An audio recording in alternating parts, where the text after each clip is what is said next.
पाकिस्तान नहीं जाना चाहती सर। क्या गुहार लगाएंगे अब मोदी जी से? मैं यही गुहार लगाऊंगी मोदी जी और योगी जी से। मैं इनकी शरण में हूँ, मैं इनकी अमानत हूँ। बेटी पाकिस्तान की थी, बहू भारत की हूँ, मुझे यहाँ रहने दिया जाए। हमारे साथ सीमा जब पाकिस्तान में थी, उसका तलाक हुआ, उसके बाद वो अपने पिता के यहाँ आई।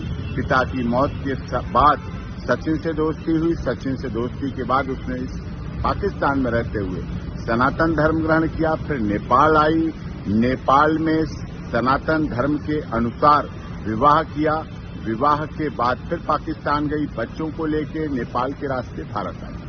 भारत में आकर फिर लीगली कन्वर्जन किया, हिंदू धर्म ग्रहण किया, जिसका हिंदू धर्म लीगल कन्वर्जन सर्टिफिकेट के आधार पर। उसके बाद पूरे रीति रिवाज परंपरा के साथ सप्तपदी फेरों के साथ विवाह हुआ।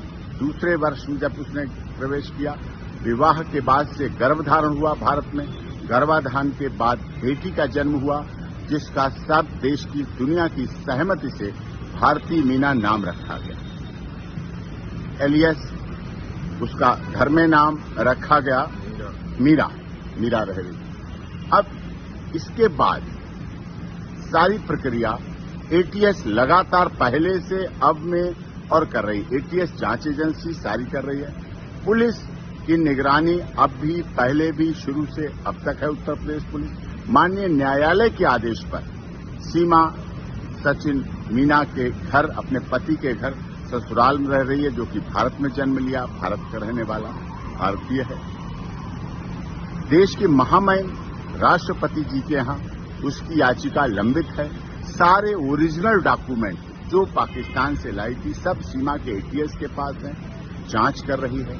सीमा अपने ससुराल और अस्पताल के अलावा आज तक कहीं नहीं गई। पिछले दिनों जब से ये पहलगाम घटना हुई, उससे भी एक दिन पहले उसके तीसरी नंबर की बेटी को वायरल फीवर की वजह से डेंगू हुआ। डेंगू में प्लेटलेट्स बहुत डाउन हुए। अभी भी वो बेटी के लिए दोनों पति पत्नी परिवार के साथ हॉस्पिटल में है, इलाज चल रहा है लगातार। नवजात बच्ची उनके साथ है, भारत में बेटी। उसका सर्टिफिकेट उत्तर प्रदेश की माननीय सरकार ने जारी कर रखा है, बर्थ सर्टिफिकेट, और उसके आधार पर है, भारत में रह रही है।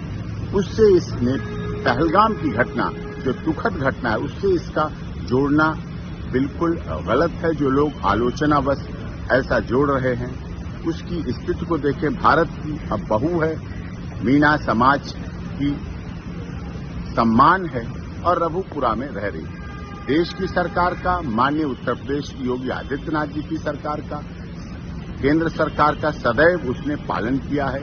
एटीएस की तमाम जांच में सदैव भाग लिया है। पूरी जांच प्रक्रिया चल रही है, चली है। उसमें कहीं कोई उसको गलत और उस तरह से कुछ भी अब तक कोई कुछ नहीं मिले हैं। इसलिए उसके साथ उस घटना से न जोड़कर उसके साथ सिंपैथेटिक, जियो जीने दो, हमदर्दी, मानवतावादी, मानवाधिकारों की रक्षा करने की बात होनी चाहिए और इस पर अमल होना चाहिए।